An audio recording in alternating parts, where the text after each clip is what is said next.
Welcome back. आज हम अपने इस चैप्टर का फार्माकोलॉजी का लास्ट टॉपिक पढ़ेंगे, दैट विल बी पार्ट 6 और इसके साथ हमारा ये चैप्टर क्लोज हो जाएगा। हेमेटोपियोटिक ग्रोथ फैक्टर्स पढ़ेंगे। हेमेटोपियोटिक ग्रोथ फैक्टर्स क्या है? Growth factor are naturally occurring glycoproteins और synthetic drugs that stimulate the bone marrow to produce blood cells. देखिए हमारे बॉडी में कभी कभी जैसे आपको पता है कि खून जो है वो एक नॉर्मल साइकिलिंग प्रोसेस में बनता है, ठीक है। 120 डेज इसका साइकिल होता है और ये हमारे बोन मैरो से प्रोड्यूस होता है, ठीक है। उसके लिए बहुत सारे फैक्टर्स उसमें शामिल होता है। उसमें जो है आयरन होते हैं, उसमें कुछ और चीज़ें होती हैं जो बेसिकली हमारी मतलब जो हम फूड ले रहे होते हैं, ग़िज़ा ले रहे होते हैं, उसमें से आते हैं, ठीक है। तो ये या तो वो फैक्टर्स कहलाते हैं या फिर कभी-कभी बॉडी में खून खुद से नहीं बन रहा होता, बॉडी की इतनी एबिलिटी नहीं होती कि वो प्रॉपर्ली खून बना सके, तो हम क्या करते हैं बाहर से ऐसे कुछ मेडिकेशंस या चीज़ें ले रहे होते हैं, जिसकी वजह से वो जो मतलब खून बनाने में हेल्प करते हैं, ठीक है। तो उन सारी चीज़ों को हम क्या कहते हैं? हेमेटोपियोटिक ग्रोथ फैक्टर्स। वो चीज़ें जो आपको खून बनाने में हेल्प करें, ठीक है। तो वो सारी चीज़ें हेमेटोपियोटिक ग्रोथ फैक्टर्स कहलाती हैं। जैसे इसमें लिखा हुआ है कि या तो ये नेचुरली बॉडी में पाए जाते हैं जो कि ग्लाइकोप्रोटीन्स होते हैं, ठीक है। ग्लाइकोप्रोटीन यानी ग्लूकोज और प्रोटीन का एक मिक्सचर होता है। और synthetic drug that stimulate the bone marrow, या सिंथेटिक होते हैं यानी ऐसी दवाइयाँ होती हैं जो हम बाहर से लेते हैं, मेन मेड जो होती है ना, और वो जो है जब हम ले रहे होते हैं तो बोन मैरो पे जाके एक्शन करती हैं और बोन मैरो से red blood cell, white blood cell और प्लेटलेट्स और ग्रोथ यानी ब्लड के जितने भी फैक्टर्स हैं, जितने भी पार्ट्स हैं, वो सारी चीज़ें वहाँ से प्रोड्यूस करती हैं, ठीक है।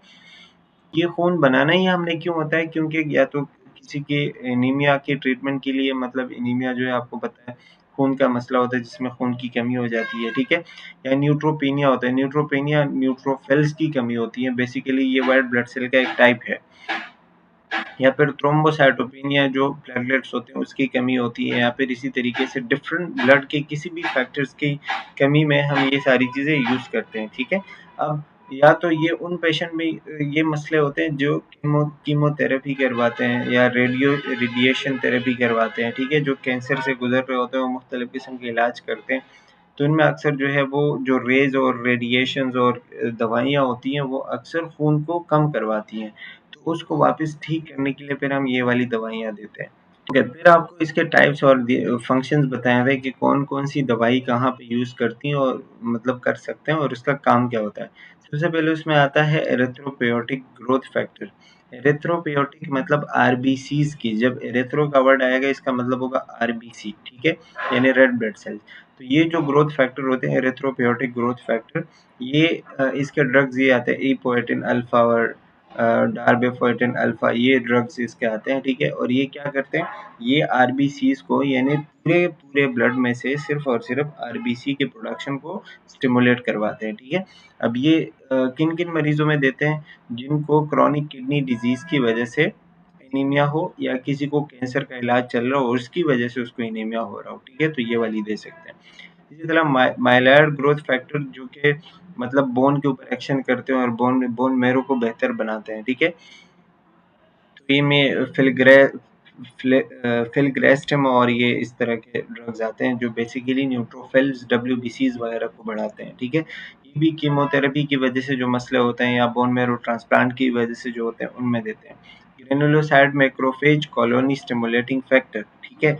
ये जो है सारग्रामोटिज्म जो है इसमें आता है और इसमें क्या करते हैं जो मैक्रोफेज होते हैं ना, मैक्रोफेज यानी कि आप समझो कि डब्ल्यूबीसी जितने भी होते हैं जो बॉडी में इम्यूनिटी का काम करते हैं, न्यूट्रोफिल, इज़िनोफिल, मोनोसाइट्स, उनकी प्रोडक्शन को इंक्रीज करते हैं और ये बेसिकली ट्रांसप्लांट जब बोन मैरो ट्रांसप्लांट होता है ना उसमें जाके ये हेल्प करती है, उसके बाद ये चीज़ें यूज़ करती हैं।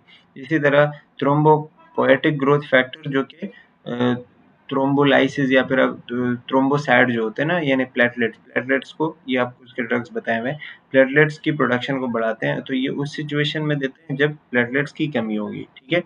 मैकेनिज्म ऑफ एक्शन इनका क्या है कि ये जाते हैं these agents bind to receptor on haematopoietic stem cells. Haematopoietic stem cells वो होते हैं बोन मैरो में जो ये सारा खून जो है वो प्रोड्यूस कर रहे होते हैं ना, तो ये ड्रग जाते हैं और उसी के साथ उन्हीं सेल्स के साथ बाइंड हो जाते हैं बोन मैरो में, जिसकी वजह से उनके अंदर प्रोलिफरेशन हो जाती है। प्रोलिफरेशन यानी division of cells, rapid division of cells, ठीक है। तो इसमें क्या होता है, प्रोलिफरेशन की वजह से खून बनना शुरू हो जाता है। वो अलग अलग होते हैं, कुछ वाइट ब्लड सेल, कुछ रेड ब्लड सेल, कुछ प्लेटलेट्स और इधर उधर की चीज़ें, और मेच्योर होते हैं, ठीक है। और फिर इसी तरीके से जो है वो रेड ब्लड सेल्स या फिर पूरा का पूरा ब्लड प्रोडक्शन जो है वो इंक्रीज हो जाता है। अब ये कब कब दे सकते हैं, कीमोथेरेपी इंड्यूस्ड माइलोसप्रेशन। अगर कीमोथेरेपी की वजह से यानी कैंसर के इलाज की वजह से हमारे बोन मैरो का काम कम हुआ है तो उस सिचुएशन में दे सकते हैं। किसी को क्रॉनिक किडनी डिजीज हो और उसकी वजह से एनीमिया हुआ हो, जैसे लोगों को होता है, ठीक है, तो उसकी उसमें दे सकते हैं। HIV की वजह से भी एनीमिया होते हैं तो उसमें दे सकते हैं। बोन मैरो ट्रांसप्लांट के बाद दे सकते हैं। एप्लास्टिक एनीमिया में दे सकते हैं, जिसमें जो है वो खून बन नहीं रहा होता, ठीक है। या फिर प्रिवेंट इन्फेक्शंस, कभी कभी जो है वो न्यूट्रोफिलिया और न्यूट्रोफिल्स वगैरह की कमी होती है ना, जिसको आप क्या कहते हैं, WBCs की कमी होती है, तो ये हम देते हैं ताकि WBCs बढ़ें। तो जब WBCs बढ़ेंगे तो प्रिवेंट इन्फेक्शन जो है वो होगा नहीं प्रॉपर्ली, मतलब इन्फेक्शन के साथ लड़ने की ताकत आ जाएगी बॉडी में। अब इसमें एरिथ्रोपोएटिन जो ई-पोएटिन अल्फा है उसके साइड इफेक्ट्स बताए हुए हैं, जिससे उसकी वजह से हाइपरटेंशन हो सकता है, थ्रोम्बोसिस यानी कि क्लॉट वगैरह, हेडेक हो सकता है, ठीक है, साइड इफेक्ट। अच्छा, फिलग्रेटिज्म जो जो बताया हुआ है इसमें जो है वो बोन पेन और स्प्लीनोमेगेली हो सकता है, यानी स्प्लीनोमेगेली एनलार्जमेंट ऑफ स्प्लीन, और फीवर भी हो सकता है। ये एक वो है, इसके साइड इफेक्ट्स है, ठीक है। इसी तरह ओप्रेल वेकिन जो है इसमें फ्लूइड रिटेंशन हो सकता है। फ्लूइड रिटेंशन यानी कि बॉडी में फ्लूइड जमा हो सकता है, हाथ पांव स्वेल हो सकते हैं, पेट में जो है पानी जमा हो सकता है, ठीक है।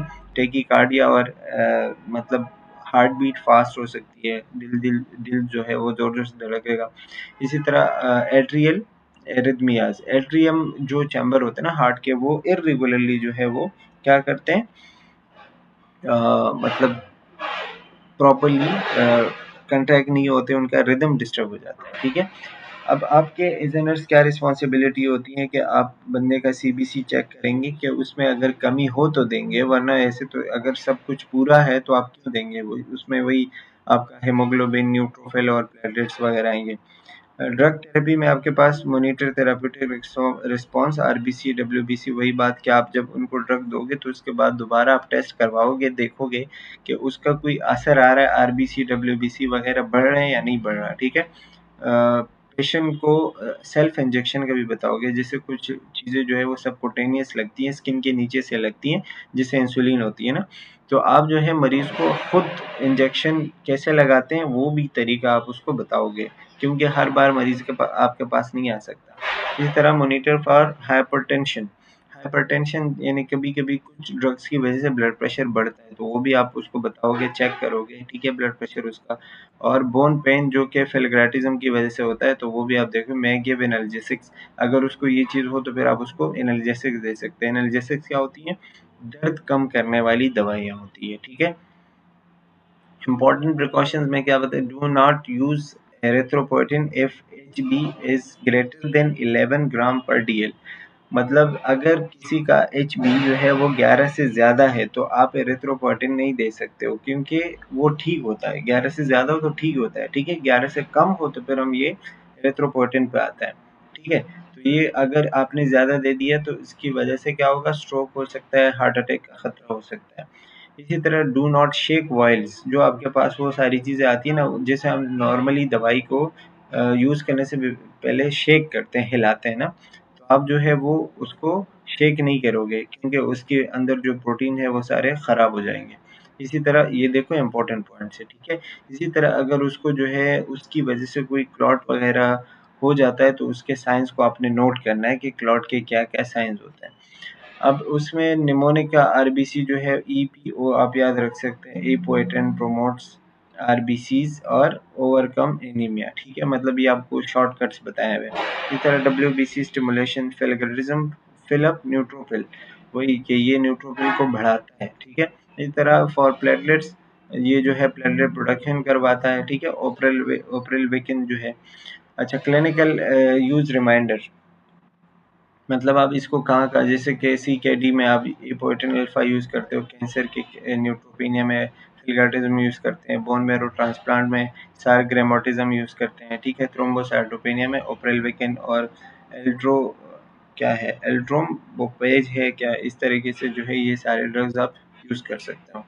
अच्छा, वही वो पहले से जितनी चीज़ें हमने पढ़ी, कुछ 6 कैटेगरीज हमने पढ़ी, तो ये आपको उसका एक पूरा मैकेनिज्म ऑफ एक्शन और एक समरी बताई गई है। तो अगर आपको पूरा चैप्टर पढ़ना है, आप ये एक स्लाइड पढ़ लें, आपको क्लियर हो जाएगा, इससे आपको काफ़ी हेल्प हो जाएगी। ठीक है, ये क्विक निमोनिक्स है, देख लीजिएगा, आई होप कि आपको आ जाएंगी समझ। ये वही सारी पुरानी चीज़ें हैं इन summary, and that's all about this chapter. यहाँ पे हमारा ये चैप्टर क्लोज हो गया। इंशाल्लाह मिलेंगे नेक्स्ट चैप्टर में, दैट इज एंटीनोप्लास्टिक ड्रग्स। तब तक के लिए अल्लाह हाफिज़।